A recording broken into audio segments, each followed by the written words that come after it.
Latest updates के लिए ultra channels को सब्सक्राइब करें और बेल आइकन को प्रेस करें। अरे किशन सिंह, तुम शादी के कार्ड सारे गांव में बांट आए हो, और अगर अब शादी नहीं हुई तो तुम्हारी इज्जत का क्या होगा? हाँ भाई साहब, गांव में लोग कैसी कैसी बातें कर रहे हैं।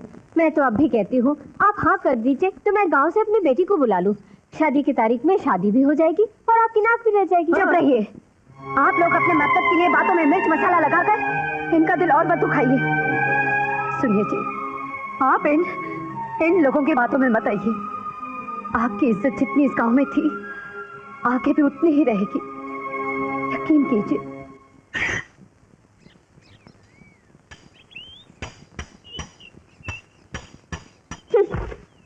मैं पूछती हूँ ये सब क्या हो रहा है यहाँ? हमारी जबान में इसे तंबू गाड़ना कहते हैं। भाभी जी, ये आपके घर के सामने तंबू इसलिए गाड़ रहे हैं ताकि इसकी साए में बैठ के ये भूख हड़ताल कर सके। इसका मतलब तमाशा करके लोगों के दिलों में हमदर्दी जगाना चाहते हो? मुझे लोगों से क्या मतलब? मेरा मतलब तो सिर्फ तुमसे है मधु। मैं तुम्हें पसंद नहीं करती राजा, उसके बावजूद तुम मेरे पीछे क्यों पड़े हो? अगर आदमी पसंद ना आए तो ये बात अलग है, मगर पसंद आने और शादी के कार्ड बजाने के बाद सिर्फ इस बात का पता चले कि वो अनपढ़ है इसलिए शादी से इनकार कर देना, ये बात तो गलत है।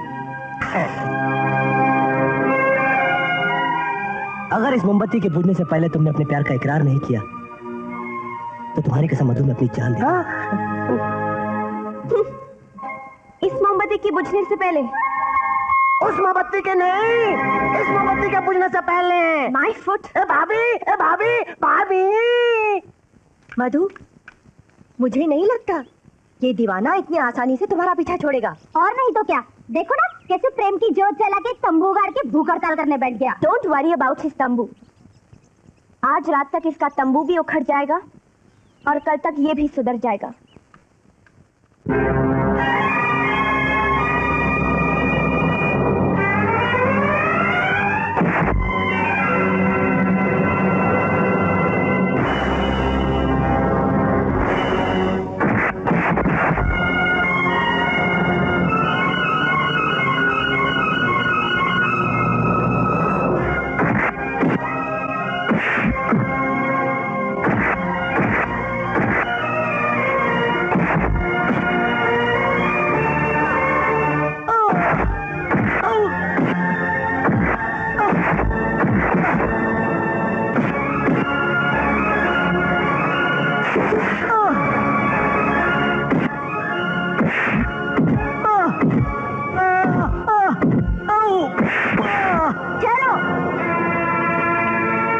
मैंने तुम लोगों से इसकी जान लेने के लिए नहीं, सिर्फ सबक सिखाने के लिए कहा था।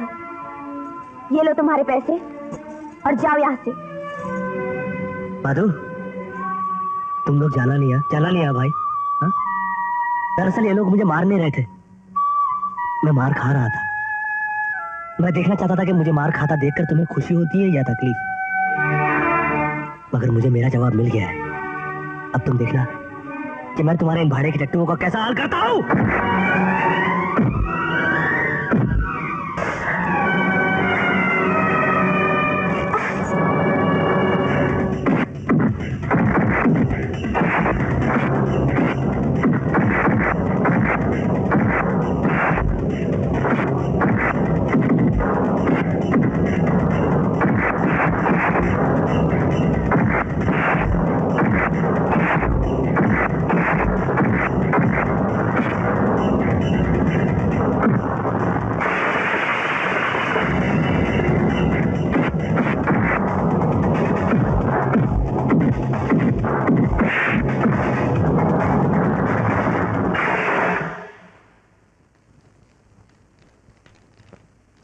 आप क्या कहती हो मधु? बात अगर जिद की है राजा, तो मेरी भी एक आखिरी बात सुन लो। अगर तुम इस मोमबत्ती के बुझने से पहले यहाँ से नहीं गए तो तुम तो अपनी जान बाद में दोगे। उससे पहले मैं तुम्हें खुदकुशी करके दिखा दूंगी कि जान किस तरह दी जाती है। नंदू, इन दोनों की लाशें उठाकर बाहर फेंक दो। तुरंत मोटरसाइकिल निकाल, हम लोग गाँव जाएंगे। ये क्या कह रहे हैं आप? सही कह रहा हूँ नंदू, आज मधु ने वो कह दिया है तो मैं कभी सपने में भी सोच नहीं सकता।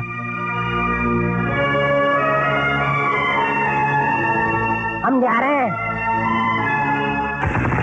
जाने से पहले एक बात कहकर जाना चाहता हूँ। तुम्हारी जिंदगी बहुत कीमती है।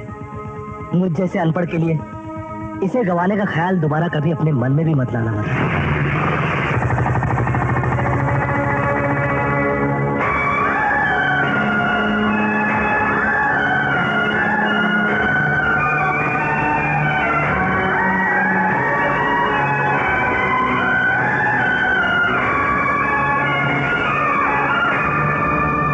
किशन सिंह, उस घमंडी लड़की का घमंड तोड़ने के लिए और गांव में अपनी इज्जत बनाए रखने के लिए शादी उसी तारीख को होनी चाहिए। सुनो चंद्रमोहन, तुम शादी की तैयारी शुरू करो। मेरे बेटे की शादी सिर्फ तुम्हारी बेटी से होगी। मैं तुम्हारा एहसान जिंदगी भर नहीं भूलूंगा किशन सिंह। अच्छा मैं मिठाई लेके आता हूँ। अरे राजा बेटा सुना तुमने? तुम्हारे बाबूजी ने जिस तारीख को शादी तय की थी उसी तारीख को शादी होगी। हाँ, आप बिल्कुल ठीक कह रहे हैं चंद्र काका। शादी भी उसी तारीख को होगी और लड़की भी वही होगी, मधु।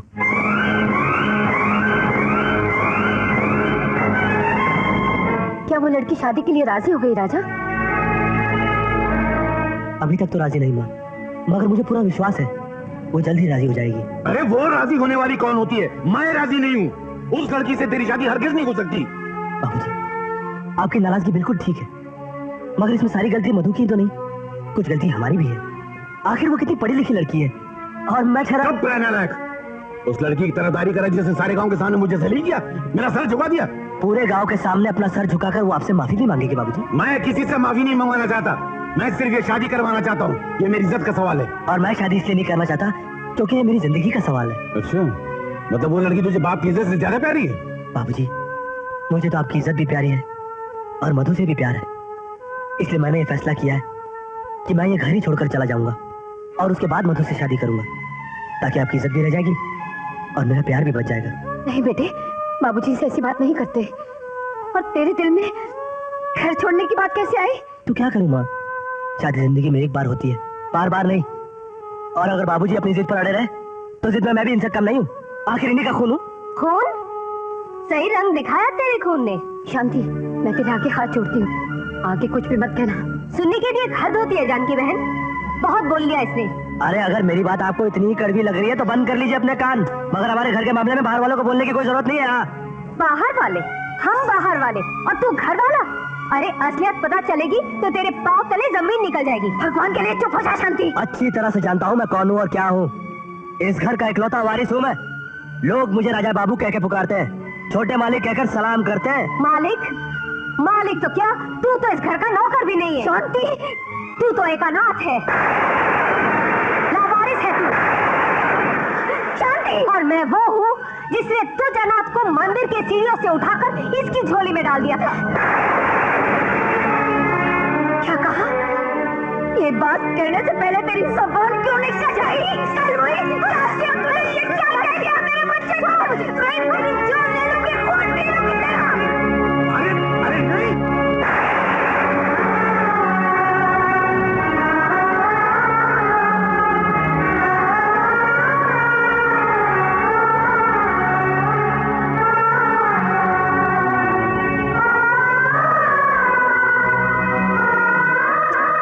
क्या किया?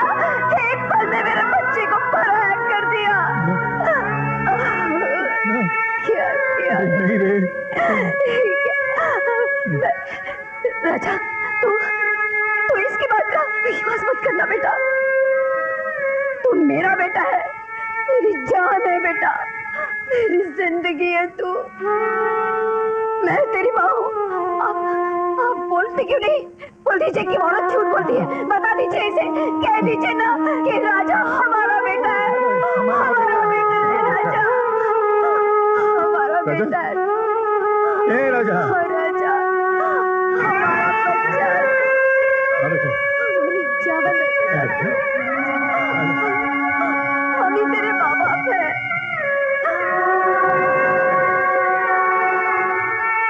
मैं समझ गया, मैं 100 बार मर के भी जन्म ले लूं ना, फिर भी आप लोगों का एहसान नहीं उतार सकूंगा। नहीं रे। माँ, अरे माँ, तूने मुझे कितना प्यार दिया रे। तूने मुझे कितना प्यार दिया। बाबूजी, अब तो आपकी मर्जी मेरे लिए भगवान का हुक्म है। आप जहां बोलेंगे, जिधर बोलेंगे, मैं शादी करूंगा।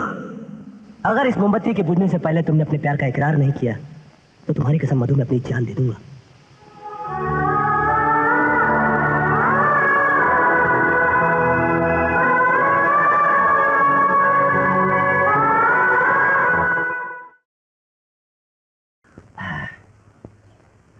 शादी के 7 साल तक तेरे ताऊ को कोई औलाद नहीं हुई थी। मैं बार बार उससे कहता रहा कि मेरे दोनों बेटों में से एक को गोद ले लो, लेकिन वो हमेशा कोई ना कोई बहाना बनाकर इस बात को टालता रहा। उन्हीं दिनों भाभी अपने मैके गई और जब 1 साल बाद वापस लौटी तो उनकी गोद में एक नन्हा सा बच्चा था। तेरे ताऊ ने आकर कहा कि लखन मुबारक हो, मुबारक हो, भगवान ने हमारी सुन ली, हमें भी औलाद दे दी उसने। अच्छा, तो ये थी वो औलाद, ये था वो बच्चा, यही अनाथ राजा जो आज तक हमारे ऊपर राज कर रहा है, हमारे ही घर में रह के, हमारा ही खा के, हम पर ही हुक्म चला रहा है। साला कुत्ता, पता नहीं किस गांव का है, किस परिवार का है, और हमारी छाती पे बैठ के मुंह डाल रहा है। बाबूजी थोड़ी सब्जी देना तो। उल्लू के पट्टे, साले, हम लोग यहाँ इतनी जरूरी बात कर रहे हैं और तेरे पेट में आग लगी हुई है।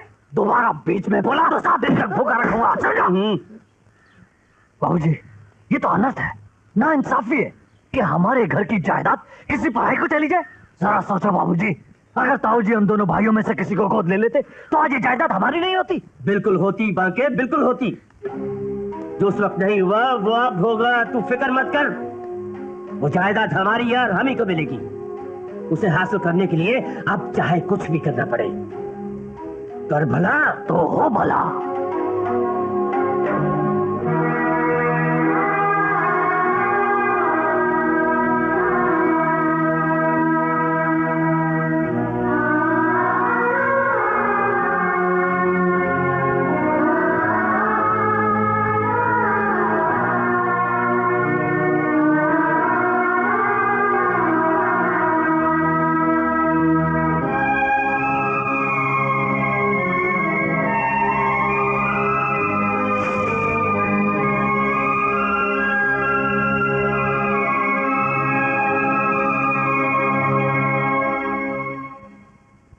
राजा बेटा, कहाँ चला गया? राजा, राजा, राजा बेटा, ये सुबह सुबह कहाँ चला गया? राजा,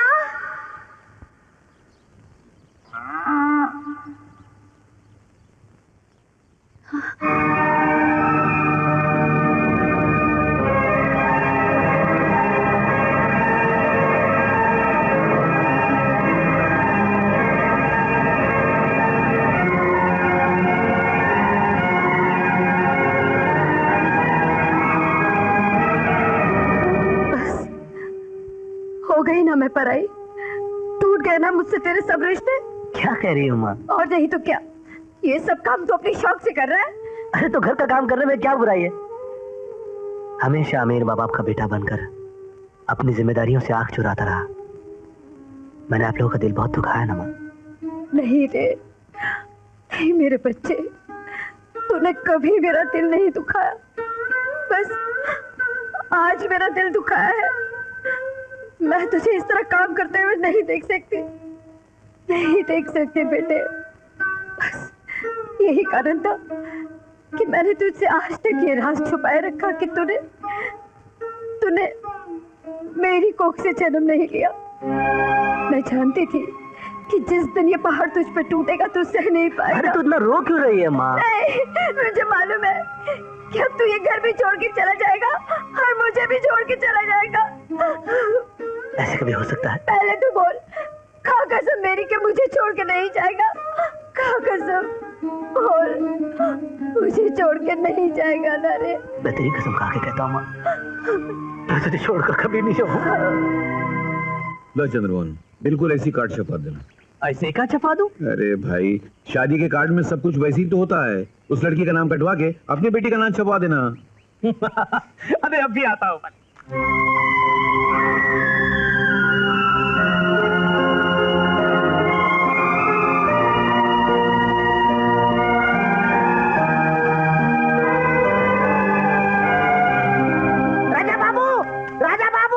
राजा बाबू, राजा बाबू, राजा बाबू, ये देखो अखबार में आपकी फोटो छपी है। इसमें लिखा है राजा बाबू नाम का लड़का मुझे धोखा देकर भाग गया है। जब से वो गया है ना, मेरी रातों की नींद गायब हो गई है। मधुबाला, ये कैसे हो गया नंदू? आपने जो प्रेम ज्योति जलाई थी ना, ये उसी का फल है। लगता है उसके दिल में आपके लिए प्रेम जाग गया है, तभी तो आपकी फोटो अखबार में छपवाकर ये सब कुछ लिखवाया है। मैं तो कहता हूँ कि जल्दी से उसके गांव चलते हैं। मुझे भी अपनी वाली से मिले हुए बहुत दिन हो गए हैं। भगवान का शुक्र है कि वक्त पे उसकी आंखें खुल गई। सुनिए जी, आप शादी के कार्ड की छपाई को रोक दीजिए। वो लड़की अपने किए पे शर्मिंदा है। देखिए तो, हमारे राजा की फोटो छपवाकर हमसे माफी मांगी है। नहीं, मेरा मतलब है माफी ऐसे ही थोड़ी हम उसे माफ कर देंगे। मैं उसके घर जाऊंगी, उसे खूब डांटूंगी, उसे यहाँ लेकर आऊंगी, आपसे माफी मंगवाऊंगी, तभी उसे माफ करना, वरना।